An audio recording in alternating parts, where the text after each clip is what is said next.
For those of you who may not like Christmas, for those of you who would like to go to sleep and then wake up on New Year's Day, I completely understand. This lesson is dedicated to you. Now, some of you may not know, there was a time in my past where I had to pretend like I liked Christmas. Christmas is the busiest time of year for ministers, and I would normally experience burnout the week between Christmas and New Year's. And basically, ministers, they get a different glimpse than most people. Therefore, at the time when I didn't like Christmas, I really actually loved decorating, but I didn't like Christmas. Can you imagine going to hear a minister who would talk about Christmas joy, the Christmas kindness, Christmas love, the whole month of December, and they weren't thrilled about it? Can you imagine going to hear a minister like that? So there was a whole lot of pretending going on. I didn't like the fact that I would counsel so many people feeling pressured to buy things that was over their budget. I didn't like the news stories of people practically killing each other to get the latest toys, such as the Cabbage Patch dolls, the Transformer action figures, and the Beanie Babies, if you remember those. I didn't like how people got depressed around family issues that always seemed to come up around the holidays. I can't tell you how many Christmas dinners I was invited to so that the family issues wouldn't be brought up around the minister. I got wise to that just in case you're looking to invite me to dinner tonight, just to let you know. And then for me, I dreaded Christmas Eve. Truly, again, who would come see a minister that dreaded Christmas Eve, the most magical night of the year? You see, just before I met my dear husband, I was single for many years, and I was living in Colorado, single, and I would do my Christmas Eve service, go home alone, and I would feel sorry for myself. I'd go to bed, and then the next day, on Christmas Day, I would go to the movies all day long with my Jewish friends.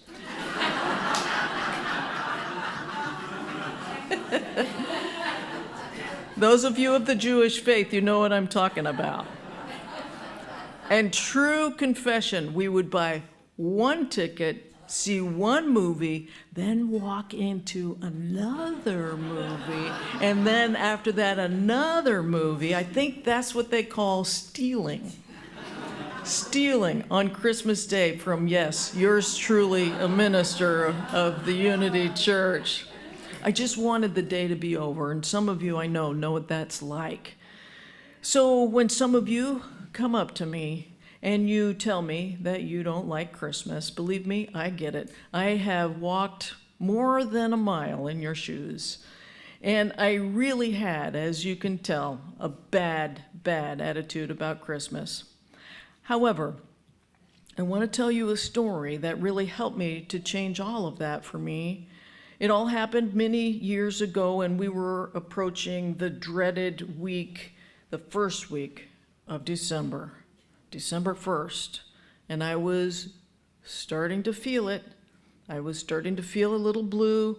I could feel the Christmas blues just looming over me. There was this dark cloud that wouldn't go away.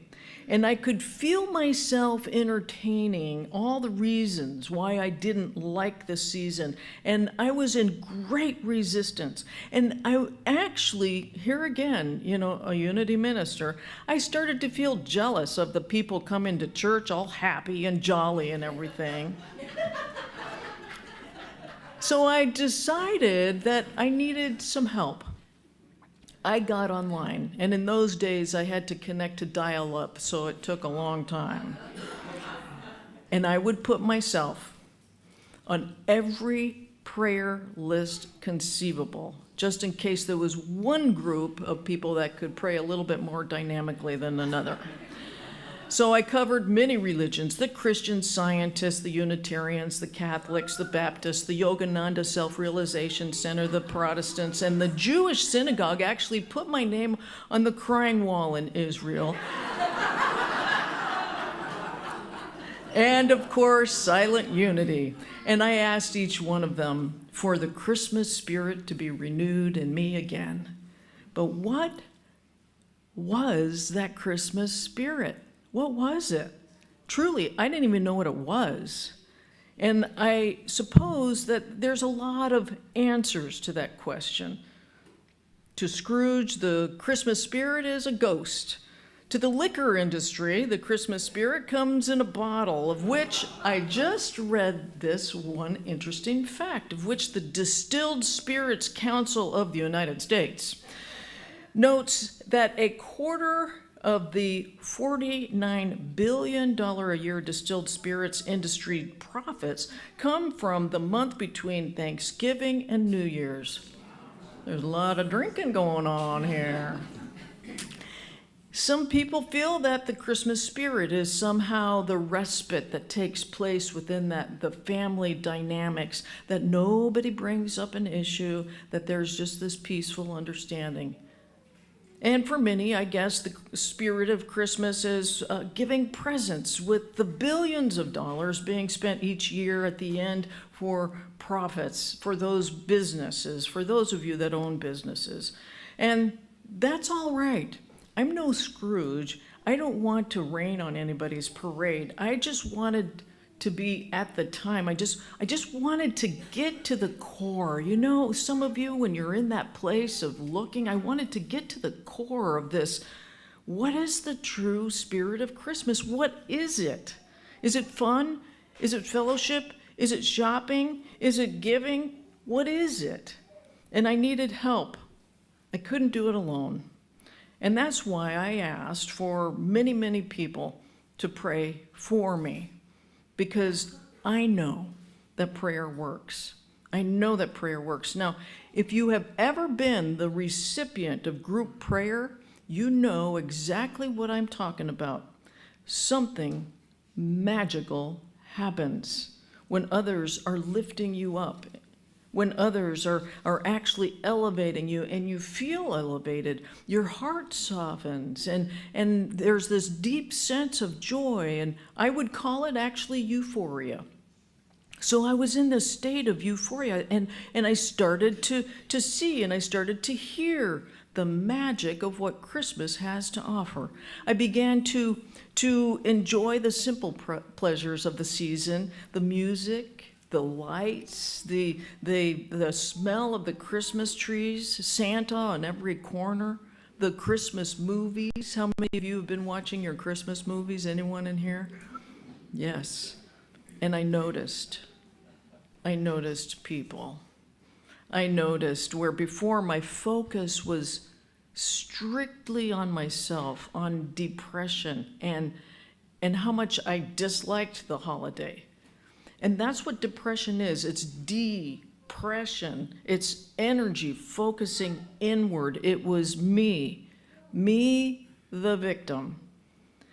So, as I got this new shift in perspective, this Christmas spirit, being in a place of awe and wonder and truly appreciating all the beauty that was around me, it was this Christmas spirit was becoming more and more alive in me every day of that month of December.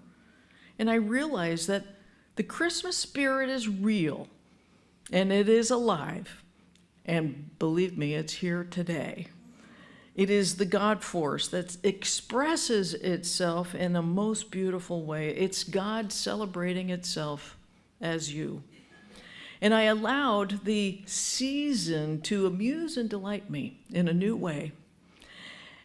One late evening, that first week of that December, I observed someone. It was this lady from my condo building. It was this lady who would walk down the alleyway with her shopping cart, and she would rummage through the trash. And I began to watch her, just about every evening at the same time from my kitchen window. And even though I didn't know her personally, I kind of grew to like her. I called her Alice. And for some reason, I just enjoyed watching her. You know, every evening as she would rummage through the trash, and she did it with such joy, and some of the things that she'd pull out, I'd be like, wow, I should have gone through that trash myself. And then that month came Christmas Eve, and I was doing the Christmas Eve service at my church, and I noticed my heart was open. My heart was so open with such love for every single person that came into that sanctuary that night. There was magic in the air. And after that Christmas Eve service, I was so excited. I was so euphoric, so blissful, that I promptly went home. I quickly cleaned out my closet of old coats that I wasn't wearing anymore, warm things that I was no longer using, and also a little Tupperware that I stole from the church, full of goodies, but that was a long time. So stealing, I guess, you know. Anyway, that all being said, I hung the clothes up by the trash with a little Tupperware full of goodies and with a big red bow and a big cardboard note that said, "From someone who noticed and someone who cares, Merry Christmas, my friend." I ran back to the kitchen and looked out the window and just waited. And then it began to snow, with the most quiet of snows that brings with it a silence that cannot be described but only experienced. Does anyone know exactly? Yes, a number of you know exactly what that's about. However, I began to wonder, is Alice going to make it through this snow? It started to come down heavier and heavier, but sure enough, I could hear the cart, and there she came down the alleyway with her shopping cart, and she saw the clothes and the note, and there was this big toothless smile that came over her face, and then she put her hand on her heart. She looked up at the window, and she said, just mouthed, "Thank you, thank you, thank you." Somehow, she knew it was from me. Alice was my Christmas angel, and that was a great Christmas, I gotta say. I tell you that story because I want you to know you don't have to do Christmas alone. If any of you are here and you feel like, oh, I don't like Christmas, I have to do it alone, you do not have to do it alone. When I realized at that time, what I realized is that when I grumbled and when I complained about Christmas, Christmas became a very lonely experience for me. But there were people and organizations that they were all too willing to give of themselves through prayer, to uplift me higher so that I could lift others higher. And it is true what they say. Christmas isn't just a day, it's a frame of mind. Now, I want each of you, if you will, just hold one finger up, just one finger. And starting this evening and all week, I want you to pray for one thing, just one thing. Are you ready? I want you to repeat these words after me. I vow to pray for the true joy and love of the Christmas spirit, for the true joy and love of the Christmas spirit, to blissfully open the hearts together, to blissfully open the hearts of everyone at Unity of Santa Barbara together, of everyone at Unity of Santa Barbara. You can put your fingers down. This is true unity, my friends. Unity is take-home spiritual practices. So you are vowing to pray for the joy and the love of the Christmas spirit to blissfully open the hearts of everyone here at Unity of Santa Barbara. You don't have to know who they are. God knows who we all are. Just in your own mind's eye, envision the congregation, envision those online, envision the staff who keeps this place going, envision this property being blessed by people like the UPS man, FedEx, and Amazon workers that come here pretty regularly. Yes, from a deep place of goodness, you will be praying and giving the best Christmas gift ever, the Christmas spirit. And with that, can I get an amen? Amen.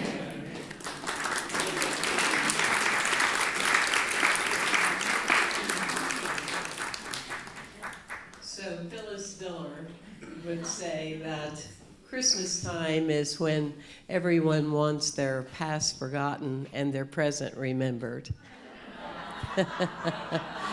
How's that? Yes?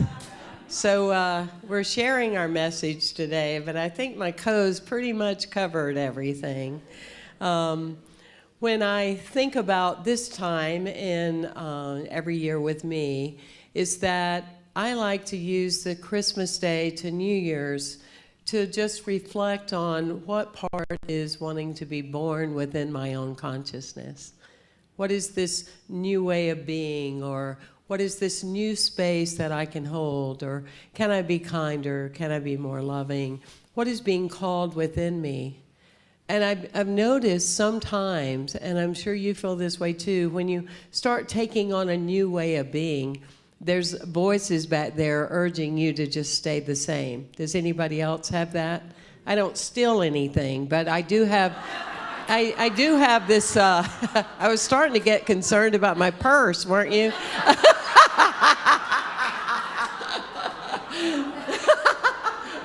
But anyway,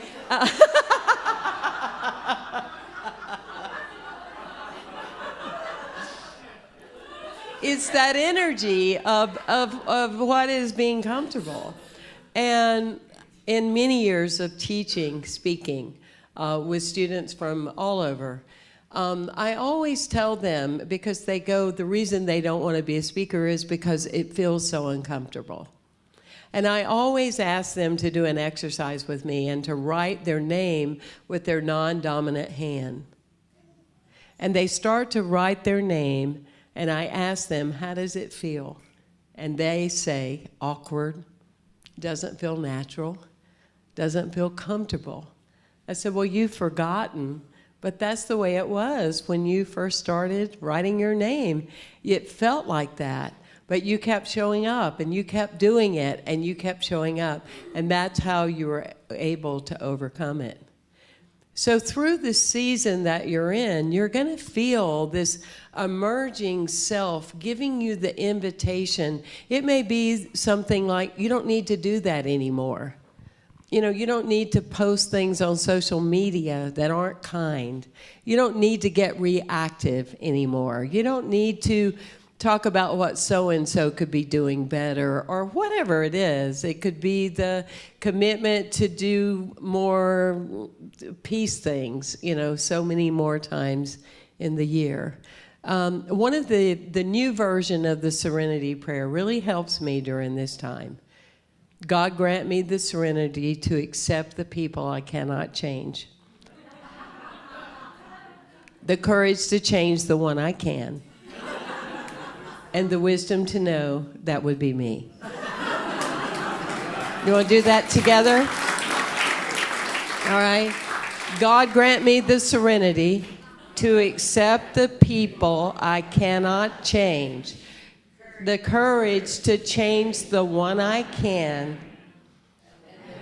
and to know that would be me. How's that? Timothy Frecky wrote the book Laughing Jesus. And it's marvelous work. We did a lot with the youth through the years in Unity about that. Meaning that with all the religions and all the faith places, so much has been lost about the original message that Jesus brought into the world of inclusion, kindness, acceptance, and those types of things. And so my goal this year is to watch my divided language and make sure that everything I say, it's not a us and them mentality. Can you join me in that? But that it's a we, that we use inclusion, that we use action-oriented steps. There's a story of a woman in Burlington, Vermont, and it's snowing, and she's headed back home, and it's kind of scary because the snow's coming down so hard. And she sees a snowplow, and she went, wow, thank you, God. So she starts following the snowplow as close as she can get. And sometimes she can't even see, it's so blurry, etc. But she stays behind him, and all of a sudden, the guy gets out of the snowplow, and he goes, lady, where are you going? And she said, well, I'm trying to get back home, Burlington, Vermont. He said, well, ma'am, I'm plowing this parking lot, and if you're following me, you're not going to get where you need to go. You know? And that is what, you know, with all kidding aside, that is what I love about being in the space of unity. That's why I admire all of you so much, that you get dressed, you come out, you show up. You show up. You take to your heart the willingness of understanding the laws of nature, of that the laws of nature are breaking away from just the same old way we did it before. The laws of nature are new and vibrant.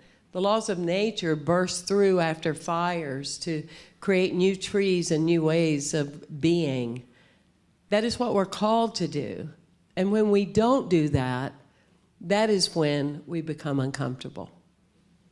I'm going to close with just a sweet story about my dad, and that my dad had a lot of good things about him. He didn't have self-esteem. And he showed up as a rageaholic. That's false self-esteem, if you didn't know that. He showed up trying to be the big person and make everyone else feel small. That's not self-esteem. I understand he has it now in the afterlife, so I'll just tell you he's doing well.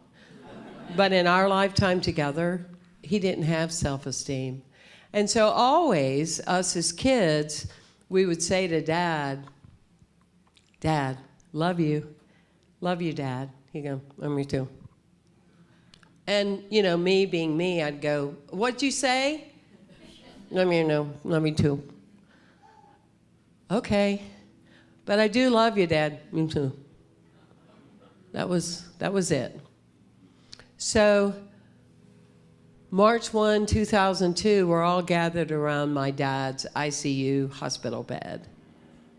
The angels are in the room.